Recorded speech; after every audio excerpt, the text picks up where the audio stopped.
Salut à tous, c'est Corbier pour Millennium. Je suis avec un des nombreux wannabes du milieu, Monsieur Nougaret, Monsieur Adrien Nougaret à Zerator. Zerator, comment tu vas? Qu'est-ce que tu fais là? Enfin, question un peu... C'est pour introduire, tu vois, parce que la Ouais. question est bateau.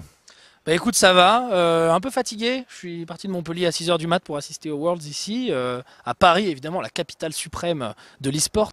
Et Riot m'a invité à assister aux Worlds le samedi, et je suis content parce que c'est pas un jour où il y a des équipes nulles.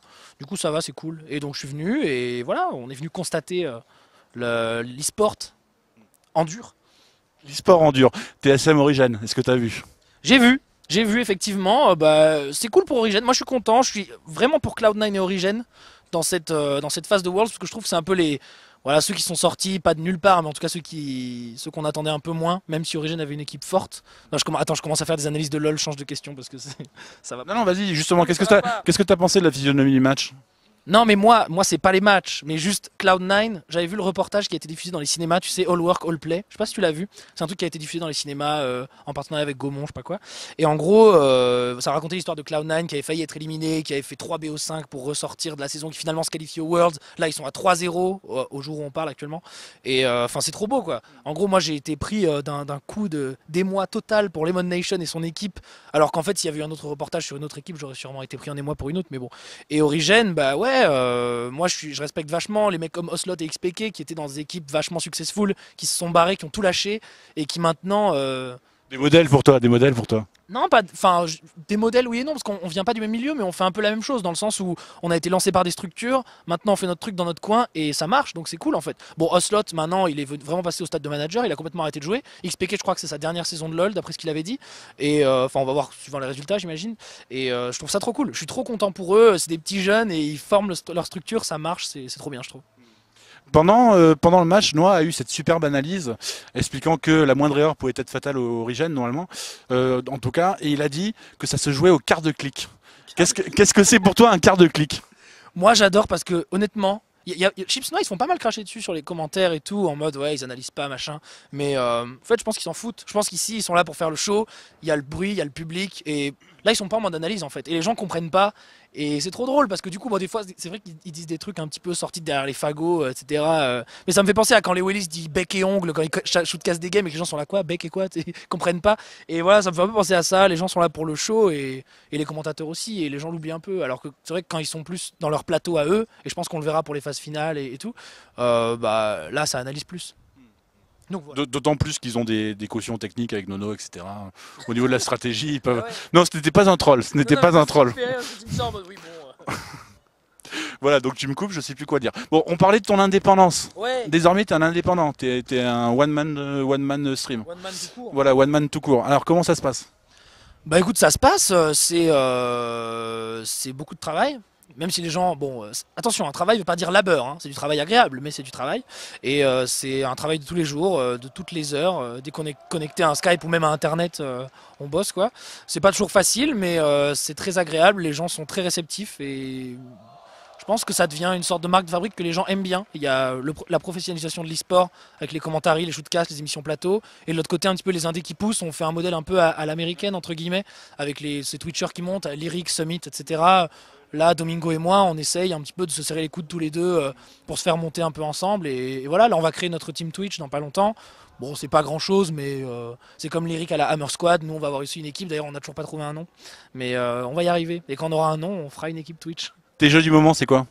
Les jeux du moment, il y a les jeux très forts comme d'habitude, c'est Minecraft, League of Legends et j'en passe, et la plupart des mainstream, mais sinon c'est toujours surtout les jeux indés, les jeux de simulation.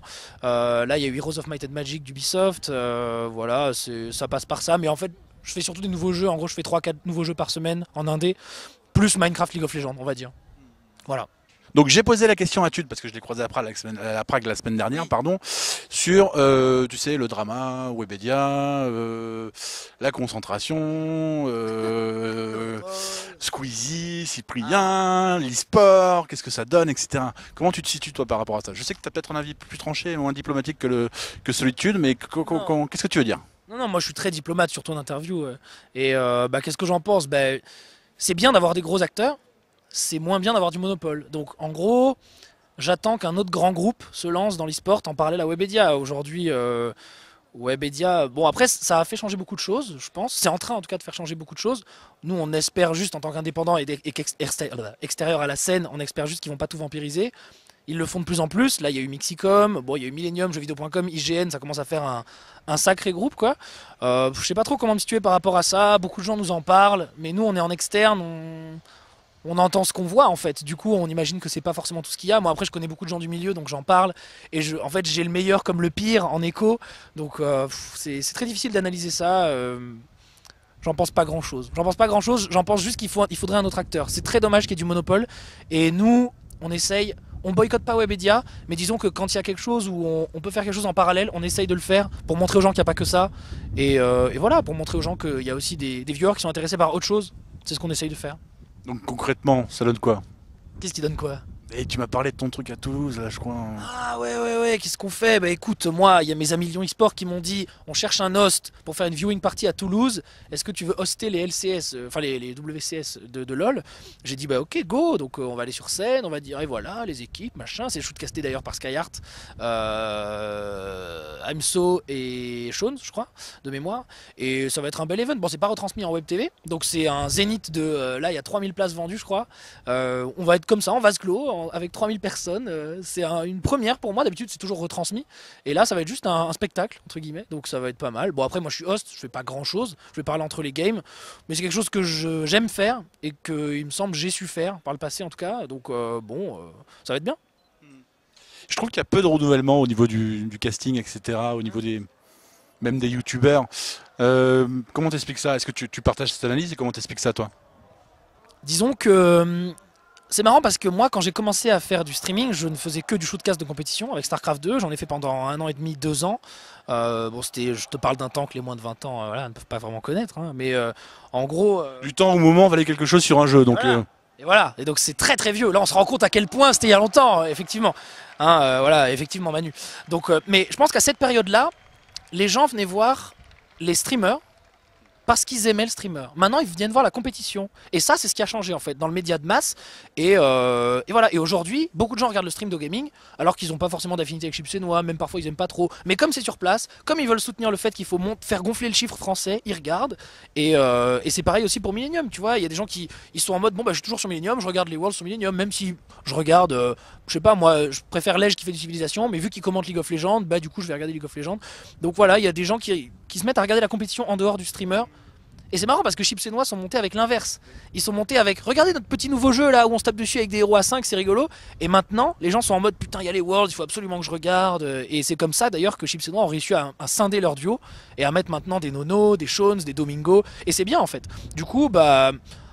Moi je suis très content pour Gaming parce que bon c'est des indépendants quelque part, ils font leur truc depuis très longtemps, ils galèrent et voilà ils y vont à coups de pelle, c'est très compliqué de creuser leur tunnel, mais ils y arrivent, donc c'est bien. Je trouve ça chouette de voir que les gens maintenant s'intéressent vraiment aux compétitions et plus forcément qu'aux casters, qui est plutôt notre credo en fait du coup. Voilà. T'as pas peur pour toi? Pas peur pour moi, non, on fait pas de l'e-sport, l'audience est très différente en fait. Même si la plupart des gens qui viennent ici me connaissent parce que je fais du League of Legends, ils viennent pas du tout pour rencontrer des gens, ils viennent pour voir de la compétition ou alors rencontrer des joueurs, c'est-à-dire des gens qu'ils pourraient rencontrer nulle part ailleurs. Moi je suis pas du tout dans ce truc-là. Moi en fait je fais pas du tout d'e-sport, je fais ce qu'on appelle maintenant du gaming puisque c'est séparé en deux, e-sport et gaming. Et les gens viennent pas du tout me voir parce que je vaux quelque chose à des jeux vidéo. Bien au contraire, ils espèrent que je vaudrai jamais rien parce que c'est bien plus drôle. Donc voilà. Mais bon, ça risque pas vu que je fais 4 nouveaux jeux par semaine. Je risque pas d'être bon à quelque chose un jour, donc c'est cool. Donc non, j'ai pas peur du tout. Je pense que c'est très différent et que les gens regardent pas du tout Chips et Noix pour la même raison qu'ils me regardent moi, même s'ils peuvent regarder les deux. Oui, et puis de toute façon, l'insécurité du métier, entre guillemets, elle fait partie du plaisir qu'on a à le faire. Ouais, bien sûr, c'est un métier où les gens se disent tout le temps mais tu vas faire ça combien de temps? Mais tu vas quand même pas commenter à 50 ans, mais qu'est-ce que tu fais? Mais mes parents aussi qui sont en mode bon là, ça fait 5 ans que tu fais ça, 3 ans que tu gagnes ta vie avec, comment tu vois ça? Et même si on se dit que là, ça peut plus s'arrêter du jour au lendemain, en gros ça descendra de manière logarithmique, quand ça s'arrêtera, je peux pas passer de 5000 personnes à zéro du jour au lendemain, donc ça descendra tout doucement, donc on le verra venir.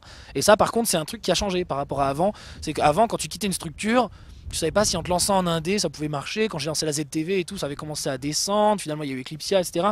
Et là, bon, avec les audiences que je fais aujourd'hui, je sais que si ça commence à baisser, je le verrai venir, je pourrais préparer la suite, etc. Et ça, c'est un luxe, entre guillemets, qui est assez agréable par rapport à avant, où on se disait, bon, puis ça s'arrête du jour au lendemain, faut que je fasse un truc, faut peut-être que j'ai un bagage et tout. Voilà. Je crois qu'on a fait le tour. Un dernier mot? Un dernier mot, merci à toi, je vois que tu es en deuil, ça fait plaisir. Super t-shirt, j'aimerais bien en avoir un, peut-être j'en achèterai un. Mais Dépêche-toi, il va devenir collector. ouais, je sais bien, je sais bien. Bah merci à vous et voilà, à bientôt.